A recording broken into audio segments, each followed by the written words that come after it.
বিসমিল্লাহির রহমানির রহিম। সম্মানিত দেশবাসী, দর্শক শ্রোতা, আসসালামু আলাইকুম। আমি অতি সাধারণ প্রান্তিক একজন লোক হিসাবে আমি একটা কথা বলবো। বিশেষ করে আমরা যারা মুসলমান ধর্মপ্রাণ, এরা যদি আল্লাহ এবং রাসূলের আদেশ নিষেধাজ্ঞা মেনে চলি, সামনে রাখি, সে মোতাবেক জীবনযাপন করি, তাহলে আমাদের জন্য অনেক সহজ হয় এবং জীবনযাপন শান্তিপূর্ণ হয়, দেশে বিশৃঙ্খলার সৃষ্টি হয় না, যদি আমরা আল্লাহ এবং রাসূলের হুকুম মতো চলি। আল্লাহ পাক পবিত্র কালাম পাকে বলেছেন, জহারাল ফাসাদু ফিল বাররে অল বাহারে বিমা কাসাবাত আইদিন নাস। পৃথিবীতে স্থলভাগে এবং জলপথে যে বিবাদ বিশৃঙ্খলা সৃষ্টি হয়, দুর্যোগ সৃষ্টি হয়, এটা মানুষের এই কৃতকর্মের ফলেই হয়। মানুষের কৃতকর্মের অসন্তুষ্ট হয়ে মানুষ দুনিয়ায় এরকম বালা মুসিবত দিয়া থাকে। এই ন্যাচারাল এবং প্রাকৃতিক দুর্যোগগুলোর মধ্যে রয়েছে জলোচ্ছ্বাস, সাইক্লোন। 70-এর ভোলার জলোচ্ছ্বাসের কথা আপনাদের মনে আছে। 91-তে চিটাগংয়ে জলোচ্ছ্বাসের কথা আপনাদের মনে আছে। এরপরে আছে হেরিকেন। প্রতি বছর এপ্রিল এবং অক্টোবর নভেম্বর মাসে এটা দেখা যেত একসময়, হেরিকেন। এরপরে সিডর, তারপরে আইলা, তারপর আমফান, তারপরে নার্গিস। এরকম বহু প্রাকৃতিক দুর্যোগ আপনারা নাম শুনেছেন এবং দেখেছেন। 2007 সালের সিডরের কথা মনে আছে। আমি মাদারীপুরের ছেলে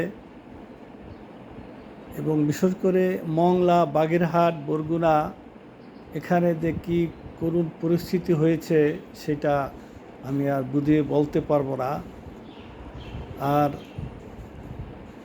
আপনার সুনামির কথা নিশ্চয়ই আপনাদের মনে আছে। সুনামিতে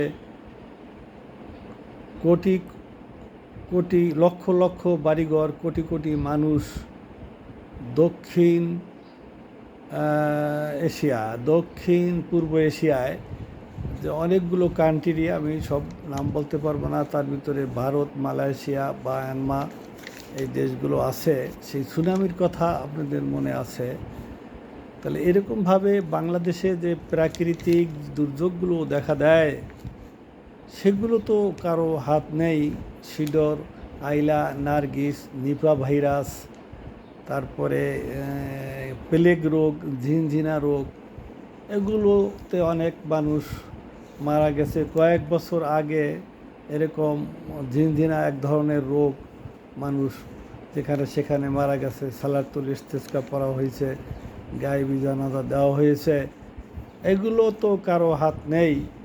তারপরে কিছু প্রাকৃতিক দুর্যোগের কথা যদি আমরা বলি, সেগুলো আমি ঠিক প্রাকৃতিক বলবো না, এখানে মানুষের সৃষ্টি রয়েছে।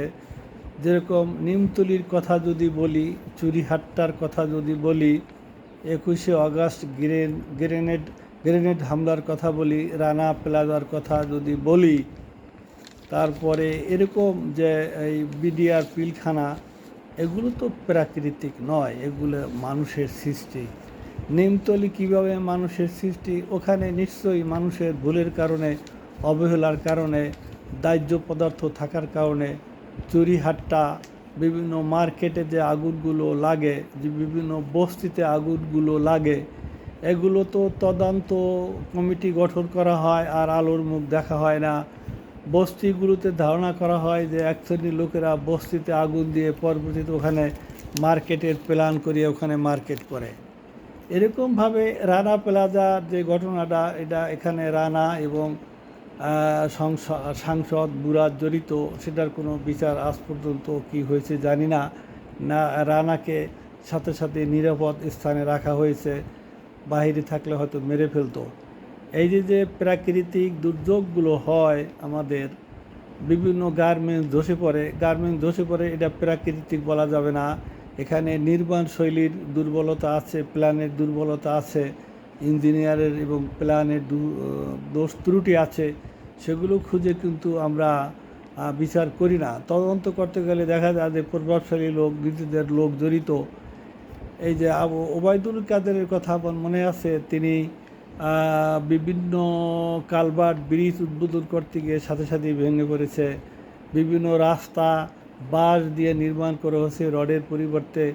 এগুলো জাতি সবাই জানে, চোখে আঙ্গুল দিয়ে দেখাতে হবে না, কিন্তু একটা অপরাধেরও বিচার হয় নাই।